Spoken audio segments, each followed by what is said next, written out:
They told me the house was old, but old is not the same as alive. The first time I walked through its doorway, I felt something settle around me.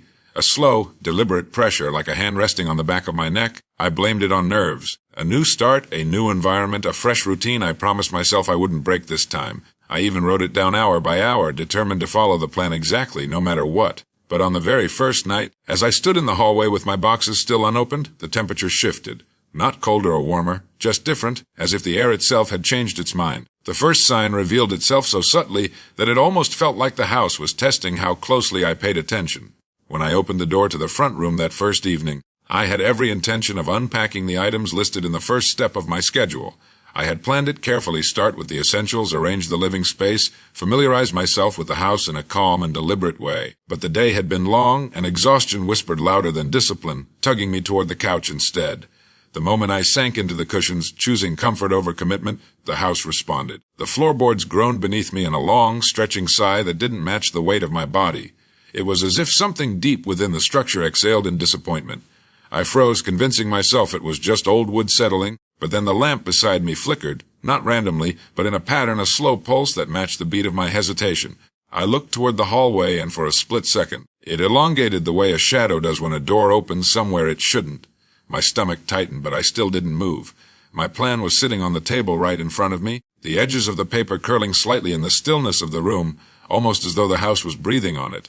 When I finally forced myself to stand and follow the next step, the pressure in the air lifted by a fraction. Barely noticeable but undeniable. The flickering stopped. The hallway returned to its normal length. It was the smallest shift, but it felt like the house was acknowledging my choice, rewarding it even. I tried to rationalize everything, but deep down I knew that no building reacts to mood swings, no structure tightens and relaxes in sync with your decisions. This was the first moment I understood something was wrong, that the house wasn't just watching me. It was waiting to see whether I would follow what I had planned or fall back into the chaos I always created for myself. The warning voice came on a night when silence should have been absolute, the kind of stillness that settles over a house when everything is asleep and nothing is supposed to move.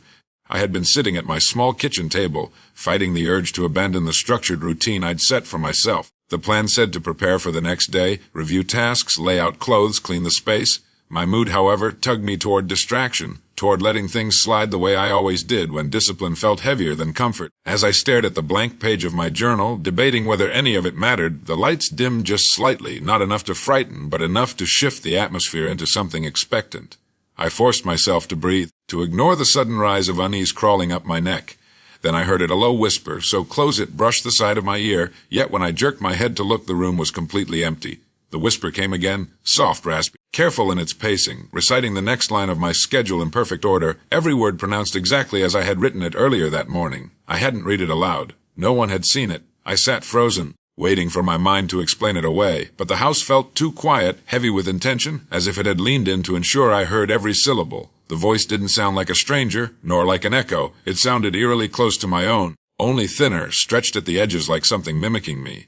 It repeated the instructions twice more, each time more faint, fading into the hum of the refrigerator until I couldn't tell where the sound ended and the stillness began. I wanted to believe I was imagining it, that exhaustion was playing tricks on me, but deep down I knew this was deliberate. It wasn't a hallucination. It was a message, a reminder, a warning delivered in my own voice, urging me, no, commanding me, to follow the plan I had created, because something inside the house had already memorized it better than I had.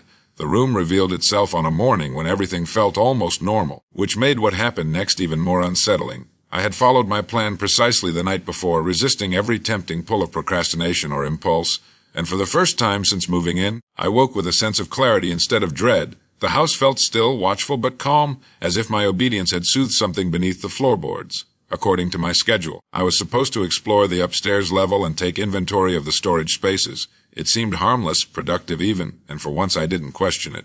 But the moment I reached the top of the staircase, a door I had never seen before waited at the far end of the hallway. It didn't belong. The wood was newer than the others, smooth and pale, while the rest were aged and darkened. I stood there for a long moment, trying to convince myself it had always been there, tucked into my blind spot unnoticed in my exhaustion. But I knew every inch of this hallway. I had walked it repeatedly during restless nights, memorizing the creaks and the patterns in the wallpaper. That door had never existed until today. As I stepped closer, a faint vibration hummed behind it like a distant heartbeat or a machine warming up. My fingers hesitated on the handle, but when I looked down at the plan I held in my hand, the exact task written for this hour seemed to pulse with a quiet insistence. So I opened the door. The room inside was small, windowless, and cold. But what froze me wasn't the temperature. It was the objects arranged neatly on a table in the center, items from my past that I never brought with me. A cracked wristwatch I lost years ago. A childhood sketch I thought had been thrown away. A photograph torn in half that only one other person had ever seen. They were placed with deliberate care, waiting for me in perfect stillness. The house hadn't just opened a new room for me. It had reached into parts of my life I thought were gone, pulling them into the present like offerings or warnings. And it had done so only after I proved I could follow the plan exactly. That night I decided to ignore the plan completely. I told myself it was just one evening, that deviating wouldn't matter, that following my mood for once might feel freeing. The house didn't respond immediately. At first, it was almost as if it were holding its breath, waiting for me to finish my small acts of rebellion. I wandered aimlessly, tossing the carefully stacked papers aside, leaving the kitchen light on when I was supposed to sleep, and even skipping the steps I had meticulously set for organizing my things. At first, it felt liberating, a temporary relief from the strict routine I had imposed on myself. But then the subtle shifts began. The walls around me seemed to stretch and compress in ways that shouldn't be physically possible. Hallways I had walked dozens of times appeared longer, twisted at impossible angles, as though the house itself were stretching to contain me, confusing me. Doors that had been fixed and solid now swung open into unfamiliar rooms, or closed in ways that blocked the path I had taken minutes before.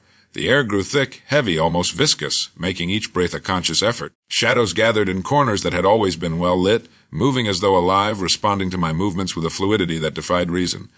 Panic started to rise, and the more I tried to calm myself, the faster the environment shifted, reacting to the spikes in my fear. I ran down a corridor only to find myself back in the same place I had started, the same broken clock I had ignored staring at me from a wall that should have been empty. My footsteps echoed unevenly, sometimes louder, sometimes muffled, as though the house were altering the sound itself to confuse me further. Every instinct I had screamed at me to stop, to escape, but the house had learned how to manipulate the moment, twisting reality around my impulses. I realized then that the structure wasn't just a building. It was an entity sensitive to my choices, one that punished deviation with a physical maze, a living trap. It didn't need to yell or attack. It simply rearranged itself, a silent, omnipresent force, leaving me disoriented and terrified, understanding with every pulse of adrenaline that abandoning the plan wasn't just reckless, it was dangerous. By the time I reached the final choice, exhaustion had seeped into my bones, leaving me trembling and disoriented. The house had been shifting around me all night, twisting corridors, sealing doors, and opening others I hadn't noticed before. Every time I let fear dictate my actions, the walls seemed to stretch farther, the shadows deepen, and the ceilings lower, pressing down on me with a weight I could feel in my chest. I stumbled into what I thought was the staircase, only to find myself in a mirrored version of the living room, every object in its place except slightly off-kilter, as if the house were mocking my confusion. The plan I had written down lay on a small table in the center of the room, untouched and pristine, glowing almost in defiance against the chaos I had allowed to consume me. My instinct was to ignore it again, to surrender to the panic that had been building all night, to let the mood carry me wherever it wanted. But the more I hesitated, the more the house seemed to tighten around me, corridors stretching, doors closing before I could reach them, shadows slithering along the edges of my vision, whispering my failures. Every deviation had consequences, and now the consequences were immediate and undeniable. I took a deep breath, my fingers gripping the edge of the table, as if holding onto the last piece of solid ground in a storm. I read the next step aloud slowly, deliberately, feeling the words anchor me even as the walls pulsed and shifted in response. The air thinned, the shadows receded slightly, and for the first time that night I felt a fragile sense of control. Following the plan wasn't just about structure or order, it was survival. Every action I had taken before had led me to this moment, every misstep had shown me the cost of letting emotion rule, and now the only way forward was to trust the routine I had created for myself. The house in all its unpredictable, twisting, living horror seemed to wait for me to commit fully, to surrender completely to the plan, knowing that only by doing so could I navigate its labyrinth safely. My heart pounded as I made the choice, understanding that in this place, in this moment, adherence wasn't a suggestion. It was the only path out.